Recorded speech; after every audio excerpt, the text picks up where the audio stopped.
Rescuers find a mysterious-looking wild animal in need of help. But before we start, please take a moment to give this video a like, subscribe, and hit the bell so you'll never miss these great stories. The first sighting came from downtown Ocean Springs, Mississippi. In January, a mysterious little animal was roaming around behind a pet store, nearly naked. What little fur he had matted beyond recognition. Robin Seals and Judy Rowe from Wild at Heart Rescue knew he needed help, but every time they searched an area where he'd been spotted, the animal was gone. After a month and a half of chasing the mysterious animal around the neighborhood, they knew time was running out. Traps hadn't worked, so instead, they set up a feeding station and a camera.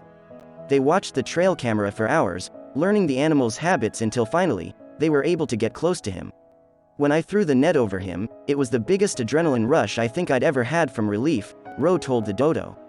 We were getting desperate because by the time I finally put the net on him, we realized a couple more days and he wouldn't be here anymore, he was that bad. Once they brought the animal home, they realized he was suffering from one of the worst cases of sarcoptic mange they'd ever treated. He was living inside a shell of his own skin, Rowe said. It was probably 2 inches thick across his entire body and hands and feet. The will for this animal to live was incredible because I can guarantee 99% of people would give up, Rowe added.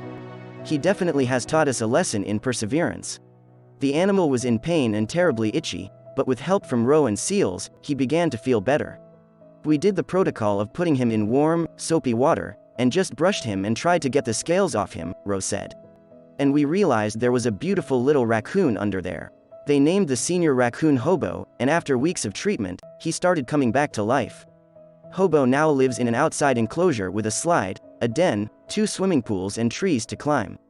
He lets his caretakers feed and clean up after him, and loves napping on top of his slide and swimming in his pools at night. He's climbing again, he's running, he's playing, Rowe said. He has a little routine, and I think he's very content right now. Hobo's hair is starting to grow back, and with each passing day, he's getting stronger. Thanks to his rescuers, the senior raccoon is on track to make a full recovery and working towards being released back into his territory. But until then, he's enjoying being spoiled. He's lived a very long life, but the last year of it has been miserable, Seals told the Dodo. Now, everything has changed, he's a happy boy. He's content and laid back. He's amazing, he really is.